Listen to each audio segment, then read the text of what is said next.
زندگی ایک کتاب ہے جس کا پہلا صفحہ پیدائش اور آخری صفحہ موت ہے۔ درمیانی صفحات خالی ہیں، ان میں جو پسند ہو وہ لکھیں، بس ایسا کچھ لکھیں کہ آخرت میں اللہ کو دکھاتے ہوئے شرمندگی نہ ہو۔ رکاوٹیں اور آزمائشیں تو سردی اور گرمی کی طرح ہوتی ہیں۔ جب بندہ جان لے کہ یہ لازمی آئیں گی تو وہ ان کے آنے پر نہ تو غصہ کرتا ہے اور نہ ہی مایوس و غمگین ہوتا ہے۔ اللہ تعالیٰ قرآن میں فرماتے ہیں کہ میں کسی بھی جان کو اس کی طاقت سے زیادہ نہیں آزماتا ہوں، تو کیسے ممکن ہے کہ تمہاری آزمائش ختم نہیں ہو سکتی؟ اگر ایک آزمائش کے بعد دوسری آزمائش آ رہی ہے تو جان لو اللہ تمہیں مزید اپنے قریب کرنا چاہتا ہے، تمہیں اپنی محبت سے نوازنا چاہتا ہے۔ وہ جب تک آزمائے گا جب تک تم مکمل اس کی محبت سے سرخرو نہیں ہو جاتے۔ آزمائش ایک طرح سے آپ کو مضبوط کرنے کے لیے بھی آتی ہے، جو کہ بہت ضروری ہوتا ہے۔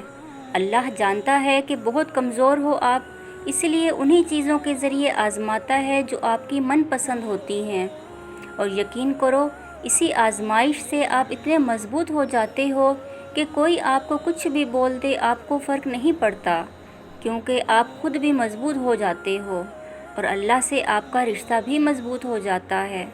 پھر آپ سب کچھ اللہ پر چھوڑ کر بے فکر ہو جاتے ہو۔ اور اگر اللہ نے آپ کو آزمائش دی ہے تو اس کا مطلب یہ نہیں کہ اللہ آپ سے ناراض ہے یا آپ کو سزا دے رہا ہے۔ ارے آزمائش کا مطلب تو یہ ہے کہ اللہ نے تمہیں اپنی محبت کے لیے چن لیا ہے۔ آپ یہ کیوں نہیں سوچتے کہ اگر اللہ کو سزا ہی دینی ہوتی تو وہ پھر آزمائش سے نکالتا ہی کیوں؟ ہاں یہ بات سچ ہے، آزمائش میں ڈالنے والا اللہ ہے تو آزمائش سے نکالنے والا بھی وہی رب ہے۔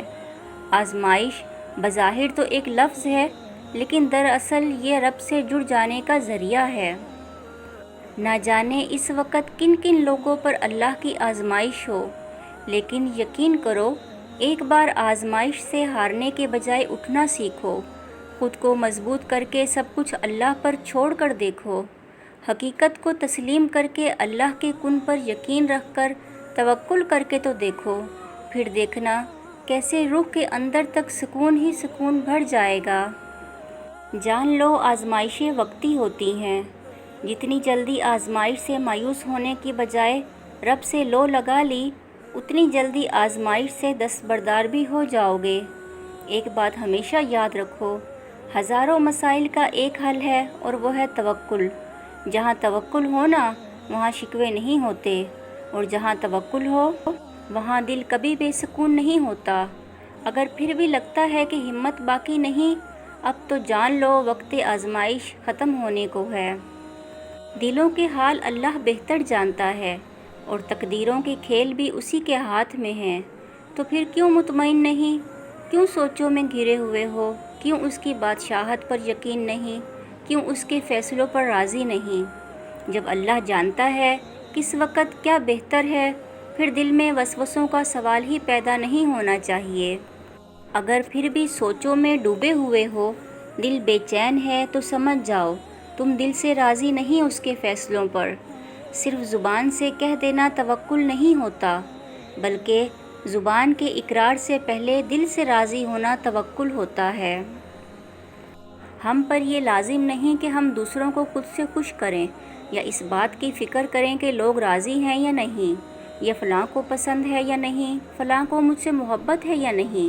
ہم پر صرف یہ لازم ہے کہ ہر حال میں اس بات کی فکر رکھیں کہ اللہ مجھ سے راضی ہے یا نہیں، اللہ کو یہ پسند ہے یا نہیں، کیا میں اللہ کے حکموں پر پورا اتر رہا ہوں یا نہیں۔ فکروں میں سب سے بہترین فکر ہے یہی، اور اسی میں دل کا سکون بھی ہے۔ آزمائش تب شروع ہوتی ہے جب کوئی چیز جان سے زیادہ پیاری ہو جاتی ہے، جب اس چیز سے خود سے بھی زیادہ محبت ہو جاتی ہے۔ پھر اللہ اس محبت کا امتحان لیتا ہے کہ آخر اس چیز کے لیے تم کتنا صبر کر پاتے ہو، کس جنون کی حد تک پہنچ پاتے ہو، اور سب سے بڑھ کر یہ کہ کیا تم اللہ کی رضا میں راضی رہ پاتے ہو۔ اللہ کو تمہاری عبادتوں کی ضرورت نہیں ہے، اس کی عبادت کے لیے سارا جہاں ہے، وہ تو بس تم سے محبت چاہتا ہے۔ بتاؤ پھر، جس محبت کا وہ حقدار ہے کیا تم اسے وہ محبت دے پاتے ہو؟ آزمائش تو مختصر سی ہوتی ہے، پھر وہ ہر چیز دگنی کر کے واپس کر دیتا ہے، مگر تم یہ بات سمجھنے میں بہت دیر لگا دیتے ہو، تبھی تو تم اکثر بے سکون رہتے ہو۔ امتحان تو تبھی ختم ہوتا ہے جب تم آگے بڑھنا سیکھ جاتے ہو۔ بے شک صبر ایک بہت مشکل آزمائش کا نام ہے۔ زندگی کے اکثر مقام ایسے آتے ہیں جب انسان کہتا ہے کہ آخر کب تک، میں ہی کیوں؟ اور بے شک یہ فطرتی طور پر ہوتا ہے۔ بہت تھک جاتا ہے انسان، مگر ایک بات یاد رکھیں کہ آپ کی آزمائش جتنی مشکل ہوتی ہے اس کا اجر بھی اتنا ہی عظیم ہوگا۔ جب دل گھبرانے لگے اور آنکھوں سے آنسو آنے لگیں تو صرف ایک کام کرنا، اپنے ہاتھ اللہ تعالیٰ کے سامنے دعا کے لیے اٹھانا، چاہے کچھ نہ کہنا، لیکن اللہ تعالیٰ سب سمجھ جائے گا، آپ کے درد کو، آپ کی تکلیف کو، آپ کی ضرورت کو۔ بے شک اللہ ہر چیز پر قدرت رکھتا ہے۔ Thank you.